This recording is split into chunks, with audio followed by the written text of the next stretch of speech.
Subscribe the Motegaonkar Sir's RCC YouTube channel and press the bell icon for latest updates and videos.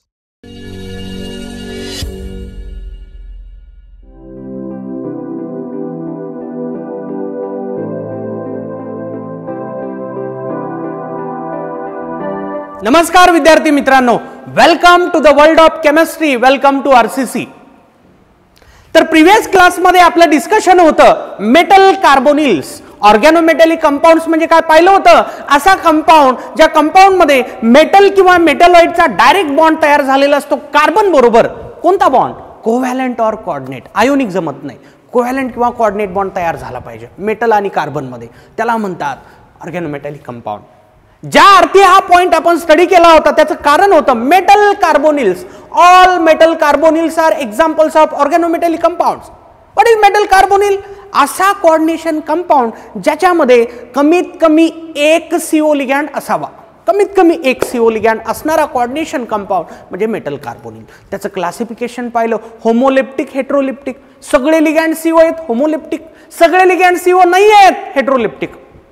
Mononuclear, पॉलिन्यूक्लियर. एकच central metal आहे mononuclear, एकापेक्षा जास्त central metal आहेत पॉलिन्यूक्लियर.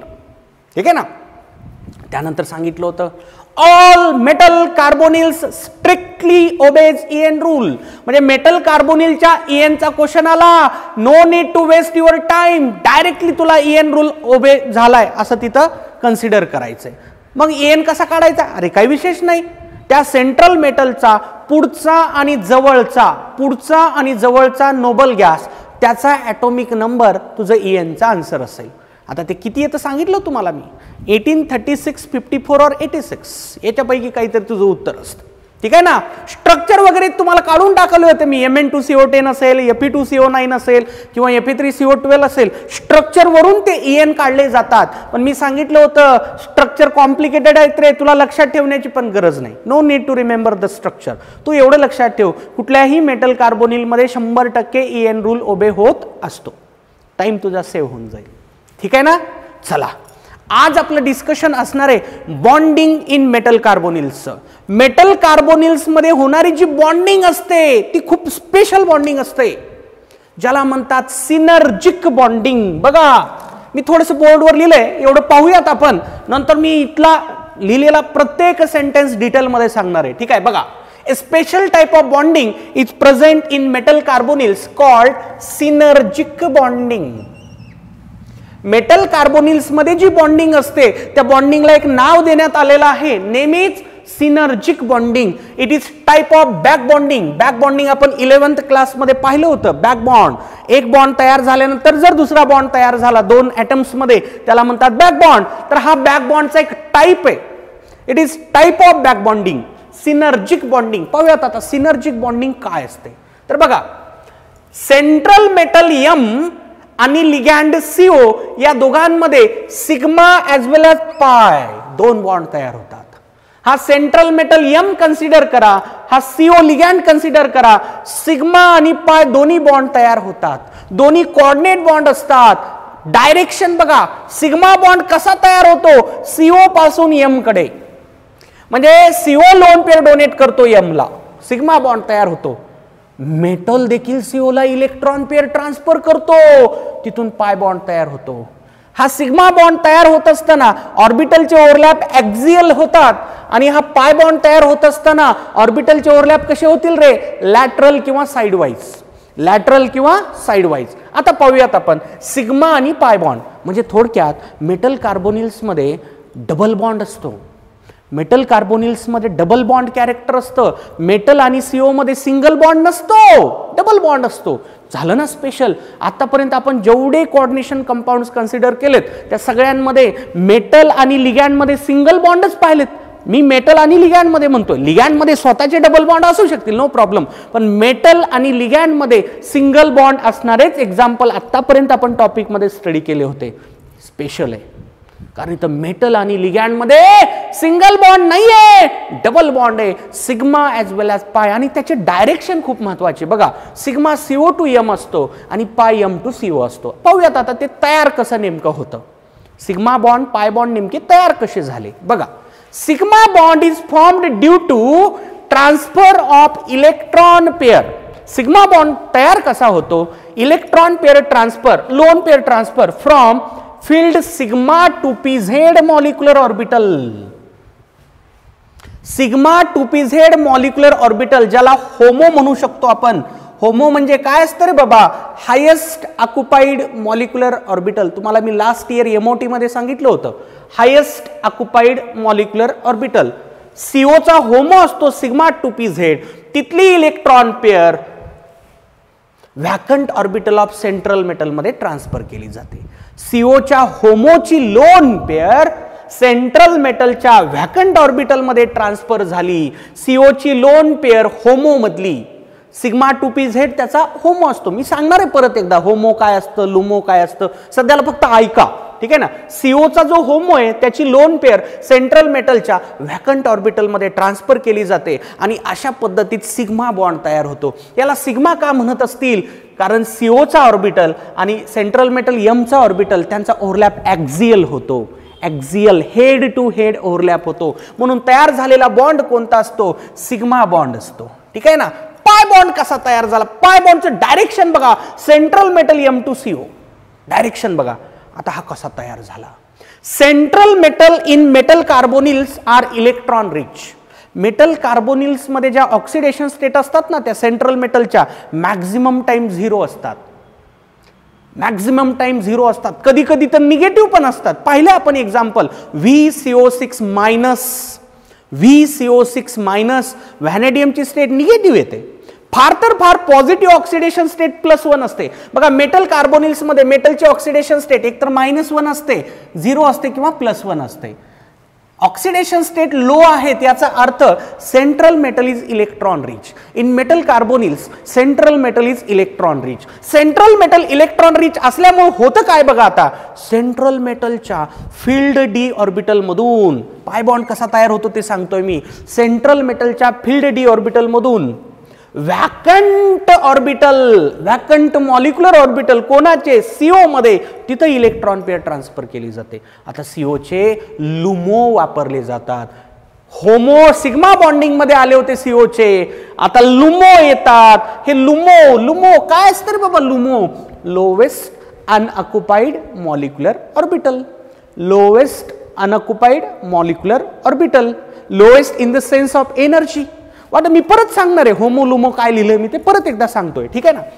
पाय star 2px किंवा पाय star 2py हे लुमो असतात सीओचे.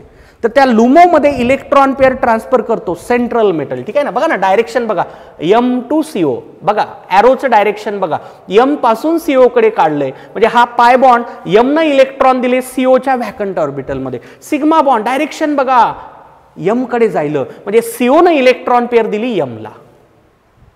इथं ॲक्झियल ओव्हरलॅप, इथं लॅटरल ओव्हरलॅप, डबल बॉन्ड तयार झाला. डबल बॉन्ड तयार झाला सिग्मा एज वेल एज पाय बॉन्ड. ठीक आहे ना. नाही समजलं काहीच, नो प्रॉब्लेम. एवढं फटाफट नोट करा. आता हे व्यवस्थित सांगतो, एकदम व्यवस्थित सांगतो, नोट करा. आता जाऊया डिटेल्स मध्ये. ते होमो काय असतं, लुमो काय असतं, बॉन्ड कसे तयार होतात पहा. आता व्यवस्थित पहा. सीओ कार्बोनिल याच्याकडे असतात टोटल इलेक्ट्रॉन्स 14. टोटल इलेक्ट्रॉन्स याच्याकडे किती असतात? 14 असतात. कसे येतात रे बाबा 14? कार्बनकडे 6 इलेक्ट्रॉन असतात आणि ऑक्सिजनकडे 8 इलेक्ट्रॉन असतात. 6 + 8 किती इलेक्ट्रॉन झाले? 14 इलेक्ट्रॉन्स. 6 + 8 14 इलेक्ट्रॉन्स. ठीक आहे. आता बघा एमओ कॉन्फिगरेशन आपण 11th स्टँडर्ड मध्ये केमिकल बॉन्डिंग मध्ये जी मॉलिक्युलर ऑर्बिटल थेरी पाहिली होती तिथं मी एमओ कॉन्फिगरेशनच्या ऑर्डर सांगितल्या होत्या. आठवा थोडंसं. बाबा BBB AAA असं मी काहीतरी बोललो होतो. ट्रिक दिल्या होत्या तुम्हाला एमओ कॉन्फिगरेशन लिहिण्यासाठी. 2 कॉन्फिगरेशन होते. एक अप टू नायट्रोजन होतं, नंतरचं आफ्टर नायट्रोजन होतं. आता हा टोटल इलेक्ट्रॉन 14 वाला स्पेसिस आहे, याला N2चं कॉन्फिगरेशन मॅच करतं. N2 कारण N2 मध्ये पण 14 इलेक्ट्रॉन असतात, CO मध्ये पण 14 असतात. बघ रे कसं असेल. Sigma 1s2, sigma star 1s2, sigma 2s2, sigma star 2s2. 8 electron झाले, झाले ना. आता बघा पाय 2px इक्वल टू पाय 2py हे डिजेनरेट असतात, यांची एनर्जी सारखी असते. ठीक आहे ना. सिग्मा 2p_z 2 झाले 14 इलेक्ट्रॉन्स बघ रे 14 इलेक्ट्रॉन्स झाले. आता अनऑक्युपाइड काय काय असतं पाय स्टार 2px पाय स्टार 2py पाय स्टार 2py आणि पुढे असतं सिग्मा स्टार 2pz हे पूर्णपणे व्हॅकंट असतं 0 electrons.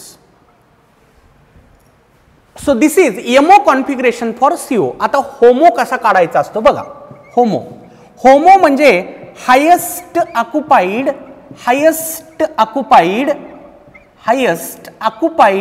Molecular orbital. Highest occupied molecular orbital म्हणजे HOMO. Highest occupied molecular orbital. ठीक आहे. आता काय करायचं असतं बघा. ही एनर्जीचीच ऑर्डर असते.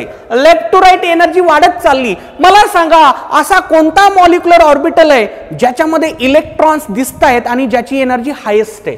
बघा इलेक्ट्रॉन्स इथपर्यंत दिसलेत म्हणजे आपला होमो यांच्यापैकी कुणीतरी आहे.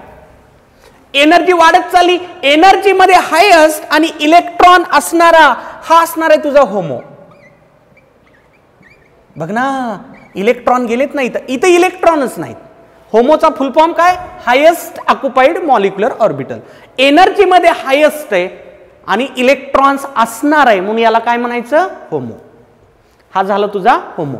ठीक आहे. लुमो लुमो काय असतं रे बाबा. लुमो काय असतं लुमो सुमो नाही LUMO. Lowest unoccupied molecular orbital. Lowest unoccupied molecular orbital म्हणजे एनर्जी मध्ये लोवेस्ट असावा आणि अनऑक्युपाइड असावा. बघा आता अनऑक्युपाइड एवढेच दिसत आहेत मला. आता एनर्जी बघा या सिग्मा स्टार 2pz ची एनर्जी या दोघांपेक्षा जास्त असते. या दोघांची एनर्जी सारखी आहे. अनऑक्युपाइड मध्येच मला आता फोकस ठेवायचा. एवढे अनऑक्युपाइड आहेत पण एनर्जी मध्ये मला कसं पाहिजे लोवेस्ट पाहिजे. तर लोवेस्ट तुम्ही याला धरू शकता किंवा याला धरू शकता. एनर्जी याची लोवेस्ट नाही. एनर्जी या दोघांची लोवेस्ट म्हणता येईल. अनऑक्युपाइड पैकी यांची एनर्जी लोवेस्ट असणार आहे म्हणून लुमो कोण असतील रे बाबा माझे. लुमो कोण असतील हे दोघं झाले माझे लुमो. हे दोघं झाले माझे लुमो. लक्षात आलं का. होमो कसा काढायचा असतो एनर्जी मध्ये हायेस्ट असावा आणि ज्यामध्ये इलेक्ट्रॉन्स दिसावेत that is your HOMO. LUMO कसा काढायचा असतो अनऑक्युपाइड बघायचं असतं. अनऑक्युपाइड आणि एनर्जी मध्ये लोवेस्ट. अनऑक्युपाइड एवढे होते एनर्जी मध्ये लोवेस्ट हे पाय स्टार 2px किंवा पाय स्टार 2py. झालं का लक्षात आलं सगळ्यांच्या. चला आता बघा बॉन्ड कसा तयार होतो. हा सेंट्रल मेटल यम आणि हा सीओ. सेंट्रल मेटल यमचा ऑर्बिटल आणि सीओचा ऑर्बिटल यांच्यात होतो ओव्हरलॅप. कसा झाला बघा ओव्हरलॅप कसा दाखवला मी. ॲक्झियल दाखवला हेड टू हेड दाखवला. बघ रे ओव्हरलॅप कसा दाखवला हेड टू हेड दाखवला. इलेक्ट्रॉन कोण दिले रे बाबा सीओ न दिले. इलेक्ट्रॉन पेअर दिली सीओ न. हा तयार झाला सिग्मा बॉन्ड. कोणता बॉन्ड तयार झाला सिग्मा बॉन्ड. आणि डायरेक्शन कसं म्हणायलो मी CO to M. Pi bond बघा कसा तयार होतो. यम कडे व्हॅकंट ऑर्बिटल असतात आणि फील्ड पण असतात. मेटल कार्बोनिल्स मध्ये सेंट्रल मेटल इलेक्ट्रॉन रिच असतो. मगाशी सांगितलं मी सेंट्रल मेटल इलेक्ट्रॉन रिच असल्यामुळं यम कडे फील्ड ऑर्बिटल्स असतात. तर समजा मी इथं इलेक्ट्रॉन पेअर दाखवली फील्ड ऑर्बिटल आहे. फील्ड डी ऑर्बिटल कोणाचा सेंट्रल मेटलचा. तो काय करतो या सीओच्या व्हॅकंट ऑर्बिटलमध्ये लोन पेअर ट्रान्सफर करतो. म्हणजे इथून कोणता बॉन्ड तयार होणार आहे पाय बॉन्ड. पण आता या दोघांचा ओव्हरलॅप हेड टू हेड होऊ शकत नाही रे. या दोघांचे हेड अशी टक्कर मारू शकत नाहीत. साइड वाईज असं साइड वाईज ओव्हरलॅप होतो या दोन ऑर्बिटल्स मध्ये. म्हणून बॉन्ड कोणता पाय. तर मी हे जे काढलेले ऑर्बिटल्स आहेत हा कोणता ऑर्बिटल आहे रे बाबा. याला तू म्हणू शकतो पाय स्टार 2px किंवा पाय स्टार 2py और पाय स्टार 2py. दोन्हीपैकी कोणताही घेतला तरी चालेल कारण दोघंच्या दोघं आपले लुमो आहेत. आणि हे कोण आहे हे सीओचा. हा कोणता ऑर्बिटल काढलाय मी सिग्मा 2pz ज्यामध्ये लोन पेअर होती सिग्मा 2pz. मेटलचा हा ऑर्बिटल डीच आहे. हा डी आहे आणि हा देखील डी आहे. एक डी व्हॅकंट घेतलाय मी आणि एक फिल्ड घेतलाय.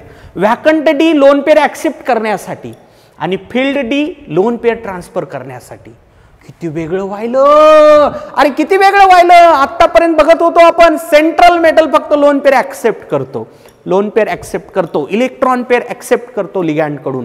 पण या मेटल कार्बोनिल मधला जो मेटल आहे ना खूप वेगळा आहे. तो इलेक्ट्रॉन पेअर ऍक्सेप्ट पण करायला आणि डोनेट पण करायला, ऍक्सेप्ट पण करायला, डोनेट पण करायला.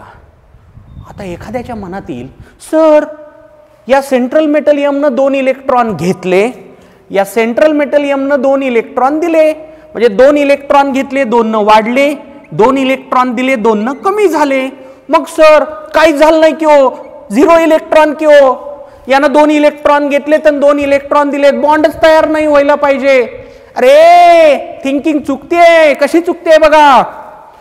2 इलेक्ट्रॉन घेत असतानाचा ऑर्बिटल वेगळा आहे. हा कोणता? व्हॅकंट डी आहे. हा कोण आहे? व्हॅकंट डी आहे. आणि हा कोणता डी आहे? फिल्ड डी आहे. फिल्ड डी आहे.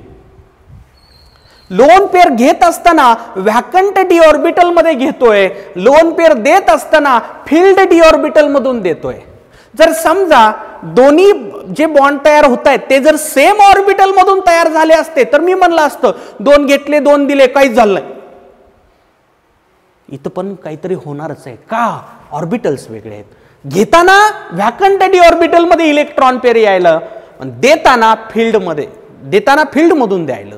म्हणून नो चेंज म्हणू शकत नाही आपण. मला पॉइंट कळला काय म्हणायचं आहे. एखादा स्टुडंट असा थिंक करू शकतो, सर यानं 2 इलेक्ट्रॉन घेतलेत आणि यानं 2 दिलेत म्हणजे त्यानं काहीच केलं नाही, नो चेंज म्हणा ना. नाही ना म्हणता येत. का म्हणता येत नाही तेच सांगतो मी. कारण घेत असतानाचा ऑर्बिटल वेगळा आहे आणि देत असतानाचा ऑर्बिटल वेगळा आहे.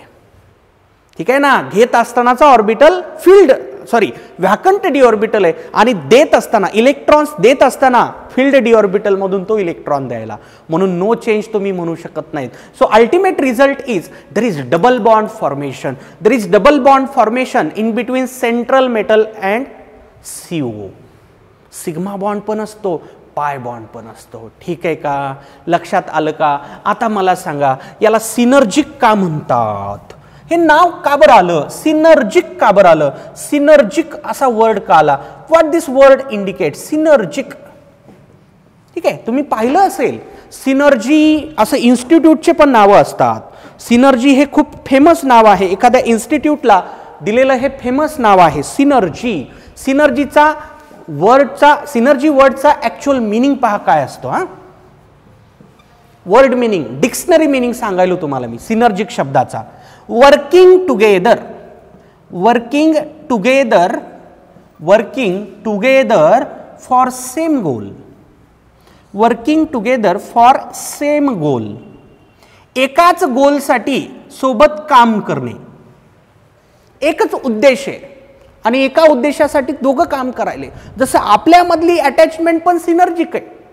आम्ही टीचर, तुम्ही स्टुडंट, आपल्यामध्ये पण सिनर्जिक बॉन्डिंग असायला हवी. आम्हाला वाटतं तुम्ही अभ्यास करावा, तुम्हालाही वाटतं बाबा सरांनी चांगलं शिकवावं, अटॅचमेंट आहे. आम्हाला वाटतं की बाबा माझ्या स्टुडंटला चांगले मार्क पडावेत, तुलाही वाटतं मला चांगले मार्क पडावे, म्हणजे तुला स्वतःला चांगले मार्क पडावे. ठीक आहे ना. आपली बॉन्डिंग कशी आहे? सिनर्जिक आहे. आपण दोघं जण एकाच गोलसाठी काम करतोय. मला नीट परीक्षेमध्ये खूप चांगले मार्क पडले पाहिजेत, हे तुझं पण एम आहे, माझं पण एम आहे. तुझा पण गोल आहे, माझा पण गोल आहे. मला जेही एक्झाम मध्ये चांगले मार्क पडले पाहिजे, तुझं पण एम आहे, माझं पण एम आहे. तुझं पण गोल आहे, माझं पण गोल आहे. आपली अटॅचमेंट, आपली बॉन्डिंग देखील सिनर्जिक आहे. आपली बॉन्डिंग देखील सिनर्जिक आहे. ठीक आहे ना. आपण एकाच गोलसाठी काम करतोय. आपण सगळेजण एकाच गोलसाठी काम करतोय. नीट टू क्रॅक नीट एक्झाम और जे एक्झाम. तसंच एक्झॅक्टली इथं होतंय. सेंट्रल मेटल यम आणि CO एकाच गोलसाठी काम करताय. काय त्यांचं गोल आहे रे बाबा? मेटल आणि CO मधली अटॅचमेंट स्ट्रॉंग करणे, हे त्यांच्यासाठी गोल आहे. कसं गोल झालं सर? बघा ना कसं होतं ते. हा सेंट्रल मेटल यम, हा CO म्हणतो मेटलला घे एक इलेक्ट्रॉन पेअर घे आणि चल दोघांमध्ये बॉन्ड तयार करू. झाला बॉन्ड तयार सिग्मा. मेटल म्हणतो थांब जरा फक्त एकच बॉन्ड कशाला, मी पण मदत करतो, म्हणजे आपल्या दोघांची अटॅचमेंट आणखी स्ट्रॉंग होईल, तू पण एक इलेक्ट्रॉन पेअर घे आणि चल पाय बॉन्ड तयार करू. सीओनं म्हणलं यमला चल सिग्मा बॉन्ड तयार करू, यमनं सीओला म्हणलं चल पाय बॉन्ड तयार करू. दोघांनी एकाच गोलसाठी काम केलं. काय? To strengthen the bonding between them. To strengthen the bonding between them. दोघांनी एकाच गोलसाठी काम केलं. दोघांमधली अटॅचमेंट स्ट्रॉंग करण्यासाठी दोघांनी एकमेकांना हेल्प केली, एकमेकांना कोऑपरेट केलं. म्हणून वर्ड असा वापरण्यात आलाय सिनर्जिक बॉन्डिंग. मेटल कार्बोनिल्स मधली जी बॉन्डिंग असते सिनर्जिक असते, कारण सेंट्रल मेटल आणि सीओ दोघ जण एकाच गोलसाठी काम करत असतात. What is their goal? Ultimate goal त्यांचं काय आहे? दोघांमधली अटॅचमेंट स्ट्रॉंग करणे, दोघांमधली बॉन्डिंग स्ट्रॉंग करणे, आणि ती होती का तर डबल बॉन्ड व्हायला. दुसऱ्या कोऑर्डिनेशन कंपाऊंड मध्ये असं होतं का? नव्हतं. तिथं सिग्मा बॉन्ड होता, इथं डबल बॉन्ड आलाय, म्हणजे बॉन्डिंग स्ट्रॉंग झाली ना.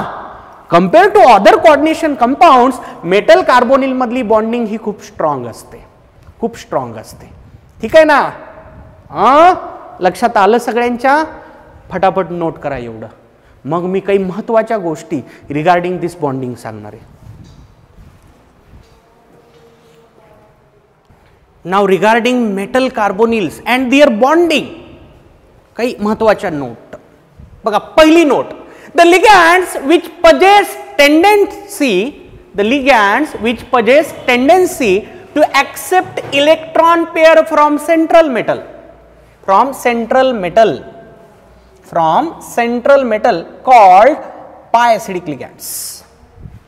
असे लिगॅंड ज्यांच्याकडे टेंडेन्सी असते सेंट्रल मेटल कडून इलेक्ट्रॉन घेण्याची, सेंट्रल मेटल कडून इलेक्ट्रॉन घेण्याची.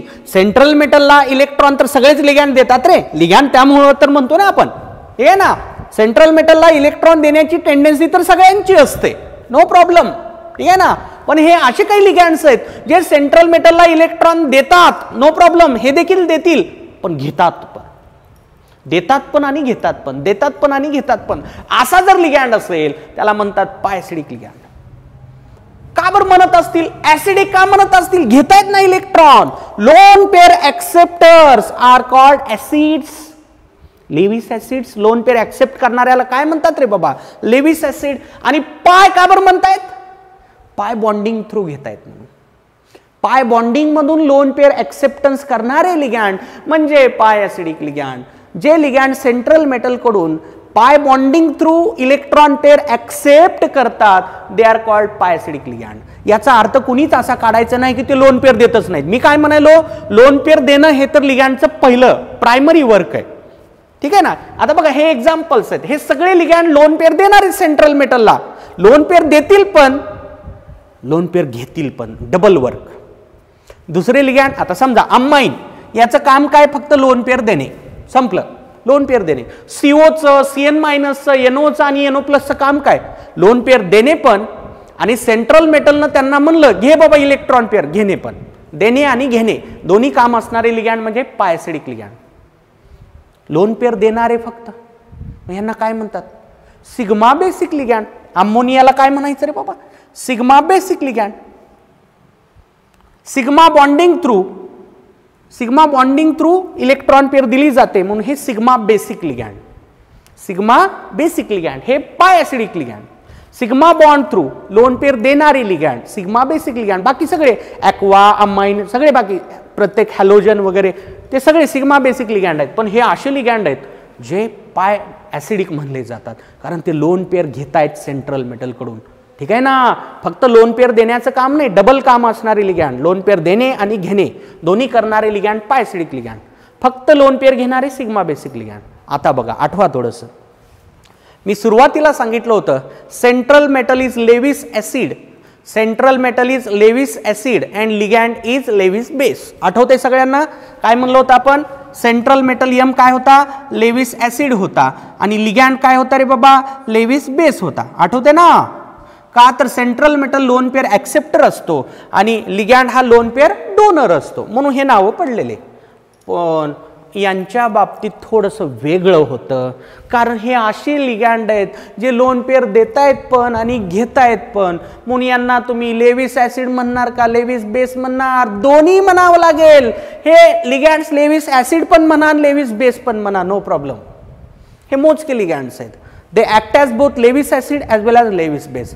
फक्त लिगँड्सच नाही, मेटल कार्बोनिल मधला जो सेंट्रल मेटल असतो, समजा एक एक्झाम्पल घेतलं मी, NiCO4. NiCO4 मधला जो निकेल आहे, NiCO4 मधला जो निकेल आहे तो लेविस ॲसिड का लेविस बेस रे बाबा? दोन्ही. कारण हा निकेल CO कडून इलेक्ट्रॉन पेअर घेत असताना मी म्हणणार आहे लेविस ॲसिड, पण CO ला इलेक्ट्रॉन पेअर देतो पण ना, लेविस बेस पण. ठीक आहे ना? म्हणजे मेटल कार्बोनिल्स मधल्या लिगँडला तुम्ही लेविस ॲसिड लेविस बेस दोन्ही नाव देऊ शकता. मेटल कार्बोनिल्स मधल्या सेंट्रल मेटलला तुम्ही लेविस ॲसिड लेविस बेस दोन्ही नाव देऊ शकता, कारण ते डबल काम करतायत, देणे आणि घेणे, देणे आणि घेणे, डबल वर्क व्हायलं. म्हणून तुम्ही लेविस ॲसिड म्हणलं तरी चालतं, लेविस बेस म्हणलं तरी चालतं. ठीक आहे का? ठीक आहे का रे? ओके, चला. हे एवढे एक्झाम्पल्स आहेत. आपल्या सिलेबसमध्ये सीओची फक्त बॉन्डिंग होती, पण या बाकीच्यांमध्ये देखील सिनर्जिक बॉन्डिंग असते. सिनर्जिक म्हणजे हे देखील अगोदर सिग्मा बॉन्ड तयार करतात आणि नंतर पाय बॉन्ड तयार करतात. ठीक आहे ना? आता बघा दुसरी note, carbon oxygen bond length in free CO. Free CO म्हणजे काय?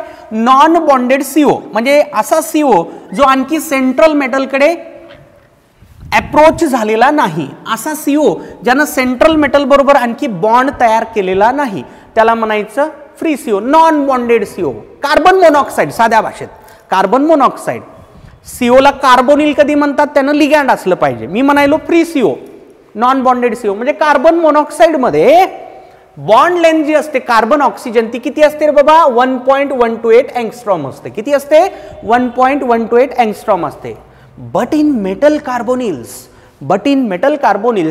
carbon oxygen bond length is slightly greater than 1.128 angstrom. Free CO मध्ये कार्बन ऑक्सिजन बॉन्ड लेंथ किती आहे? 1.128 अँगस्ट्रॉम. पण मेटल कार्बोनिल मध्ये कशी आहे ती? स्लाइटली ग्रेटर आहे, स्लाइटली थोडीशी जास्त असते. म्हणजे 1.13, 1.14, 1.15 या रेंज मध्ये असते. स्लाइटली ग्रेटर म्हणतोय, खूप मोठी नसते. 1.12 आणि समजा मी लिहिलं 1.15, या दोन्ही मध्ये डिफरन्स यायलाच किती रे बाबा? 0.03 च्या जवळपासचा. स्लाइटलीच ग्रेटर झालं ना. ही मेटल कार्बोनिल मध्ये व्हॅल्यू असेल कार्बन ऑक्सिजन बॉन्ड लेंथची, आणि ही फ्री CO मधली 1.128. आता क्वेश्चन अराइज होतो, why the carbon oxygen bond length in metal carbonyl slightly greater than in free CO. Free CO पेक्षा मेटल कार्बोनिल मध्ये कार्बन ऑक्सिजन बॉन्ड लेंथ का बरं जास्त असणार आहे? थोडीशी जास्त असणार आहे. का असेल बघू आपण. बघा CO मध्ये बॉन्डिंग कशी असते रे बाबा? अशी असते. हे ट्रिपल बॉन्ड असतो, मान्य आहे सगळ्यांना. कार्बन मोनॉक्साईड मध्ये ट्रिपल बॉन्ड असतो.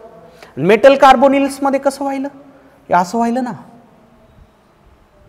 हे असं व्हायलं. आता बघ रे, हे असं असतं. तुला मिळालं तुझा आन्सर. फ्री CO मध्ये कार्बन ऑक्सिजन ट्रिपल बॉन्ड आहे आणि मेटल कार्बोनिल मध्ये कार्बन ऑक्सिजन डबल बॉन्ड आहे. मला सांग मग आता, डबल बॉन्डची लेंथ जास्त असते का ट्रिपल बॉन्डची? डबल बॉन्डची लेंथ जास्त असते का ट्रिपल बॉन्डची? डबल बॉन्डची लेंथ जास्त असते. तेच तर म्हणालो ना आपण, carbon oxygen bond length in metal carbonyl he greater असते फ्री COच्या कंपॅरिझन मध्ये, कारण फ्री CO मध्ये ट्रिपल बॉन्ड आहे, मेटल कार्बोनिल मध्ये कार्बन ऑक्सिजन डबल बॉन्ड आहे. डबल बॉन्डची लेंथ ही ट्रिपल बॉन्ड पेक्षा जास्त असते. As bond multiplicity increases bond length decreases. Single बॉन्डची length आणखी मोठी असते डबल बॉन्ड पेक्षा, माहिती ना आपल्याला. तेच तर रिझन आहे इथं. किंवा चला आणखी दुसरं एक रिझन सांगतो तुम्हाला. ठीक आहे, फ्री CO मध्ये फक्त कार्बन आणि ऑक्सिजन मध्ये अटॅचमेंट आहे, पण मेटल कार्बोनिल मध्ये मेटल कार्बन आणि ऑक्सिजन यांच्यात अटॅचमेंट आहे. बघा कार्बनला एकटाच ॲटम आहे अप्रोच्ड, ऑक्सिजन फ्री CO मध्ये. कार्बनचं पूर्णपणे लक्ष ऑक्सिजनवर आहे, दोघांची अटॅचमेंट स्ट्रॉंग आहे. पण मेटल कार्बोनिल मध्ये कार्बनचं लक्ष एकट्या ऑक्सिजनवर नाही, ऑक्सिजनवर पण आहे मेटलवर पण आहे.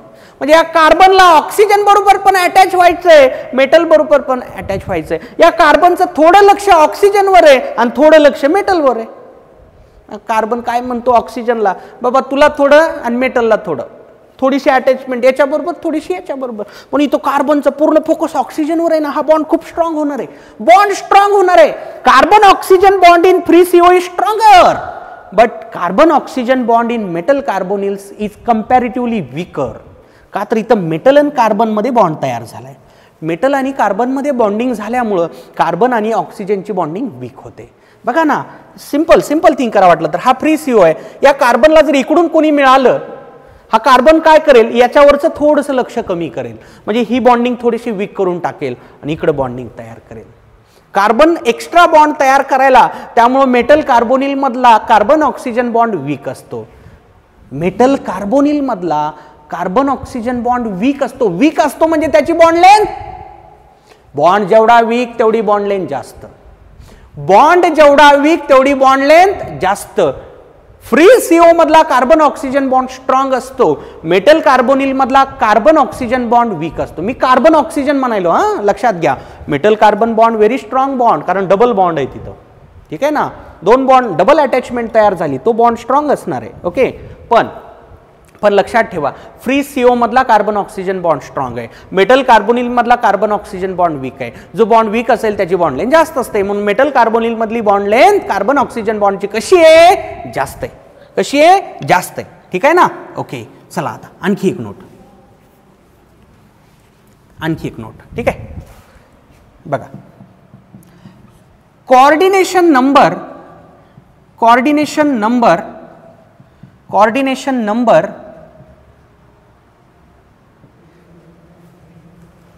of central metal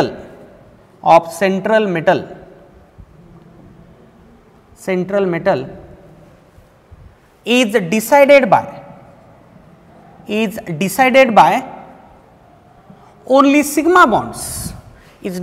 by only sigma bonds and not pi bonds. लक्षात ठेवा, फक्त सिग्मा बॉन्डच कोऑर्डिनेशन नंबर ठरवत असतो, पाय बॉन्ड ठरवत नसतो. सर ही नोट इथं का सांगताय हो, चल तुझ्या लगेच लक्षात येईल. चला बोला, NiCO4 समजा मी घेतला, NiCO4 घेतला. चला एक एक्झाम्पल या नोटसाठी. NiCO4 हा कोऑर्डिनेशन कंपाऊंड आहे, याचा कोऑर्डिनेशन नंबर जर काढला निकेलचा तर तो येतो 4. आपण आतापर्यंत जे स्टडी केलं होतं, what is coordination number, total number of coordinate bonds formed. मी असं सांगितलं ना तुम्हाला, सेंट्रल मेटलनं तयार केलेले टोटल कोऑर्डिनेट बॉन्ड म्हणजे त्याचा असतो कोऑर्डिनेशन नंबर. किती म्हणायलो रे बाबा मी, 4 म्हणायलो. आता खरं तर मी 8 म्हणलं पाहिजे ना, कारण निकेल आणि CO मध्ये डबल बॉन्ड आहे ना. आता निकेल आणि CO मध्ये डबल बॉन्ड आहे. माझ्याकडे एक निकेल आहे पण 4 CO आहेत ना, म्हणजे एका COचा डबल बॉन्ड जर धरला, मी एका COचा डबल बॉन्ड धरला, 4 CO मिळून कोऑर्डिनेशन नंबर 8. तेच म्हणायलो नोट मध्ये, काय म्हणायलो बघा, coordination number of central metal is decided by only sigma bonds not पाय बॉन्ड्स. म्हणजे एका COचा सिग्मा बॉन्ड एकच ना, हा सिग्मा असतो, हा पाय असतो, हा सिग्मा असतो, हा पाय असतो. तर कोऑर्डिनेशन नंबर मध्ये फक्त सिग्मा धरायचे असतात, पाय धरायचे नसतात. म्हणजे एका COचा एक सिग्मा, एका COचा एक सिग्मा, 4 COचे 4 सिग्मा. एका COचा एक सिग्मा बॉन्ड तयार होतो, 4 COचे 4 सिग्मा तयार होतात. म्हणून याचा कोऑर्डिनेशन नंबर किती आहे रे बाबा, 4 आहे ना की 8 आहे. कोऑर्डिनेशन नंबर 8 लिहिणं निव्वळ मूर्खपणा असेल. 8 म्हणणं हे चुकीचं आहे, हे रॉंग आहे, हे करेक्ट आहे. याचा कोऑर्डिनेशन नंबर 8 येत नाही रे बाबा. किती येतो, 4 येतो. कारण कोऑर्डिनेशन नंबर मध्ये पाय बॉन्डला कन्सिडर करायचं नसतं. कोऑर्डिनेशन नंबर मध्ये कशाला फक्त कन्सिडर करायचं आहे, सिग्मा बॉन्डला कन्सिडर करायचं. हा JEE एक्झामचा क्वेश्चन आहे, JEE एक्झाम मध्ये आलं होतं एकदा. Coordination number in coordination compounds is decided by both sigma bond, pi bond, only sigma bond, only pi bond, sometime sigma, sometime pi, असं काहीतरी त्यांनी ऑप्शन्स दिले होते. तर लक्षात ठेवा, कोऑर्डिनेशन नंबर ठरवणारे बॉन्ड कोणते, फक्त सिग्मा बॉन्ड. पाय बॉन्डचा विचार कोऑर्डिनेशन नंबर मध्ये कधीच केला जात नाही. जर झाला असता तर NiCO4चा कोऑर्डिनेशन नंबर 8 असता, पण नाहीये. किती आहे, 4 आहे. असं का, सिग्माच का धरायचे, पाय का धरायचे नाहीत. त्याचं कारण द्यायला लक्षात घे. NiCO4 हा टेट्राहायड्रल मॉलिक्यूल आहे. टेट्राहायड्रल मॉलिक्यूल आहे म्हणजे 4च बॉन्ड तयार झाले पाहिजे, 4 सिग्मा. हायब्रिडायझेशन मध्ये आपण पाय बॉन्ड धरतो का रे बाबा? याचं हायब्रिडायझेशन sp3 येतं. बॉन्ड टोटल 8 जरी असले sp3 हायब्रिडायझेशन येतं का, तर सिग्मा बॉन्ड फक्त 4 आहेत आणि पाय बॉन्ड परत 4 आहेत. पाय बॉन्डला आपण हायब्रिडायझेशन मध्ये कधी धरत नसतो. कोऑर्डिनेशन नंबर VBT मधून काढता येतो ना, हायब्रिडायझेशन वरून कोऑर्डिनेशन नंबर कन्सिडर करता येतो. sp3 हायब्रिडायझेशन झालंय म्हणजे कोऑर्डिनेशन नंबर काय असेल? 4. sp3 झालंय म्हणून dsp2 असतं तरी 4च असतं, पण इथे sp3 आहे. हे घेतलेलं एक्झाम्पल आहे MOT मध्ये, सॉरी VBT मध्ये आपण पाहिलंय, VBT मध्ये घेतलेले एक्झाम्पल आहे. sp3 हायब्रिडायझेशन याचा कोऑर्डिनेशन नंबर 4च असला पाहिजे, 8 नाही. तर लक्षात ठेवा, कोऑर्डिनेशन नंबर ठरवत असताना कुठल्याही कोऑर्डिनेशन कंपाऊंड मध्ये सेंट्रल मेटल आणि लिगँड मधला फक्त कोणता बॉन्ड धरायचा असतो रे बाबा? सिग्मा बॉन्ड धरायचा असतो. पाय बॉन्ड धरत नाहीत धरत. ठीक आहे का? म्हणजे हा धरला जाईल, हा तुम्हाला धरायचा नाही. मी एका CO चा दाखवलाय, तसे 4 CO आहेत. 4 CO चे 4 सिग्मा बॉन्ड म्हणून याचा कोऑर्डिनेशन नंबर 4 आहे. नोट करा. Let us solve one question. बघा, the carbon oxygen bond length, CO bond length म्हणजे carbon oxygen bond length in FeCO5 will be. FeCO5 will be. FeCO5 मधली carbon oxygen bond length किती असेल? आता हा काही न्यूमरिकल प्रॉब्लेम नाही. वाटतोय की बाबा काही न्यूमरिकल आहे का, काय फॉर्म्युल्यात व्हॅल्यू टाकून काढायचे का काय? नाही रे बाबा, कॉमन सेन्सचा क्वेश्चन आहे. ठीक आहे ना? कसं सॉल्व्ह करायचं सर? तुला 4 व्हॅल्यूज दिसत आहेत ना? No problem. चल, मी मगाशी नोट मध्ये लिहून दिलंय. फ्री CO मध्ये बॉन्ड लेंथ किती असते? 1.128 एंगस्ट्रॉम. 1.128 एंगस्ट्रॉम. आणि मी काय म्हणलं? मेटल कार्बोनिल्स मध्ये बॉन्ड लेंथ स्लाइटली ग्रेटर होते. मेटल कार्बोनिल्स मध्ये slightly greater than 1.128 angstrom. Slightly greater than 1.128 angstrom. सांगितलं ना मगाशी? फ्री CO मध्ये 1.128 एंगस्ट्रॉम असते. मेटल कार्बोनिल्स मध्ये थोडीशी मोठी असते, 1.128 एंगस्ट्रॉम पेक्षा थोडीशी. हे खूप महत्वाचं आहे. स्लाइटली. ठीक आहे? आता बघा, फ्री CO मध्ये तेवढी असते, मेटल कार्बोनिल्स मध्ये स्लाइटली ग्रेटर असते त्या व्हॅल्यू पेक्षा. आता मला दिलेला कंपाऊंड आहे FeCO5. हा कोण आहे रे बाबा? मेटल कार्बोनिल आहे. दिस इज मेटल कार्बोनिल, कारण CO लिगँड आला. मेटल कार्बोनिल्स, हा लक्षात ठेवा. मेटल कार्बोनिल्स मध्ये स्क्वेअर ब्रॅकेट नाही दाखवला तरी चालतो. हा, स्क्वेअर ब्रॅकेट दाखवा न दाखवा, नो प्रॉब्लेम. एक्सक्यूज आहे यांना, मेटल कार्बोनिल्सला एक्सक्यूज आहे. तुम्ही कोऑर्डिनेशन पेअर नाही दाखवला तरी ते अलाउड आहे. ठीक आहे? तर मेटल कार्बोनिलचा क्वेश्चन आहे, कार्बन ऑक्सिजन बॉन्ड लेंथ. एवढं कळलं मला. स्लाइटली ग्रेटर म्हणलंय मी. आता बघा, 1.128 आणि 1.10 स्लाइटली ग्रेटर व्हायचं तर इथं कमी केलं ना, म्हणून हे माझा आन्सर नाही. मला ग्रेटर पाहिजे, 1.128 पेक्षा स्लाइटली ग्रेटर पाहिजे. इथं 1.128च ठेवलंय, कॉन्स्टंट ठेवलंय, हे पण नाही माझा आन्सर. स्लाइटली ग्रेटर पाहिजे. आता बघा, 1.15 एक दिलंय आणि दुसरं 1.5 एक दिलंय. आता एखाद्याला लगेच वाटतंय 1.128, 1.15 आणि 1.5. एखादा म्हणतं हे लहान आहे सगळ्यात, है ना? ते सगळ्यात लहान आहे का? पॉइंट नंतर 5 आहे, पॉइंट नंतर 15 आहे, पॉइंट नंतर 1, 2, 8 आहे. हे सगळ्यात मोठं, हे सगळ्यात छोटं आहे ना? असंच का? नाही रे, हे 1.5 जरी असलं पुढे किती 0 घेऊ शकतो ना, नो प्रॉब्लेम. हे 1.5 ला तुम्ही 1.50 म्हणा, नो प्रॉब्लेम. ठीक आहे ना? तर याला 1.50 थिंक करा. बघा, आता मला 1.12 पेक्षा स्लाइटली ग्रेटर नंबर पाहिजे. 1.12 पेक्षा स्लाइटली ग्रेटर हेच आहे ना, 1.15. बघ ना, 1.12, 1.15, किंवा तू याला 1.128 ला 1.13 ॲज्युम कर. मला सांगा आता, 1.13 पेक्षा हे मोठं आहे का नाही? 1.15 स्लाइटली ग्रेटर. उत्तर हे येतं. हे येत नाही, कारण हे खूप मोठं आहे. बघा ना, 1.128 कुठं, 1.50 कुठं? हे खूप मोठं आहे. मला स्लाइटली ग्रेटर पाहिजे होतं. 1.128 पेक्षा स्लाइटली ग्रेटर नंबर कुठला आहे? 1.15 आहे. म्हणून माझं आन्सर काय आलं? सी आलं. हे थोडंसं जास्तच मोठं आहे, मला कमी मोठं पाहिजे. कमी मोठं ऑप्शन हेच आहे. लॉजिकल क्वेश्चन आहे, लॉजिकल भारी क्वेश्चन आहे ना. ठीक आहे. बेस्ड अपॉन आवर नोट फ्री सीओ मध्ये 1.128 अँगस्ट्रॉम असते. आता हे माहिती पाहिजे तुला, हे माहिती पाहिजे, त्यावरतीच based question, knowledge based question आहे. मेटल कार्बोनिल्समध्ये स्लाइटली ग्रेटर असते, थोडीशी मोठी त्याच्यापेक्षा. तर याच्यापेक्षा थोडासा मोठा नंबर हाच येतो 1.15. फक्त तुला हे माहिती पाहिजे 1.5 खूप मोठे आहे या दोघांपेक्षा. कळलं ना? ठीक आहे. तर हा जेई मध्ये आलेला क्वेश्चन होता, भारी क्वेश्चन होता. ठीक आहे. So this is our today's discussion. आज आपण खूप नवी गोष्ट पाहिली की बाबा मेटल कार्बोनिल मध्ये सिंगल बॉन्ड नसतो, डबल बॉन्ड असतो. सिग्मा आणि पाय दोन्ही बॉन्ड असतात. सिग्मा बॉन्ड सीओ पासून मेटल कडे तयार होतो, पाय बॉन्ड मेटल कडून सीओ कडे तयार होतो. It is type of back bond म्हणलं होतं ना तुम्हाला. बॅक बॉन्ड असाच असतो ना, एक बॉन्ड तयार झाल्यानंतर जर दुसरा बॉन्ड तयार झाला त्याला काय म्हणतात? Back bond. So synergic bonding is type of back bonding. ठीक आहे ना. हटके बॉन्डिंग आहे, हटके बॉन्डिंग आहे, स्पेशल बॉन्डिंग आहे. ठीक आहे ना. ओके, लक्षात आलं सगळ्यांच्या आजचं डिस्कशन. ते होमो लुमो पण बघा एकदा, वाटलं तर केमिकल बॉन्डिंगच्या नोट्स काढा, तिथं तुम्हाला मी एकदम डिटेलमध्ये होमो लुमो कसे काढतात हे एक्सप्लेन केलेलं आहे. केमिकल बॉन्डिंगच्या नोट्स रेफर केल्या तरी चालतील, तिथून तुम्हाला होमो लुमोचा कन्सेप्ट एकदम क्लिअर होईल. ठीक आहे का? So this is end of our today's discussion. उद्या आपल्याला डिस्कशन करायचंय prediction of bond strength and bond length in metal carbonyls. खूप इंटरेस्टिंग डिस्कशन असणार आहे उद्याचं पण. ठीक आहे ना. तर आज हा शेवटचा दिवस 2020 या दलिंदर वर्षाचा. दलिंदरच वर्ष आहे हे, बरोबर आहे ना. सगळ्यांसाठी हे वर्ष दलिंदरच वर्ष होतं.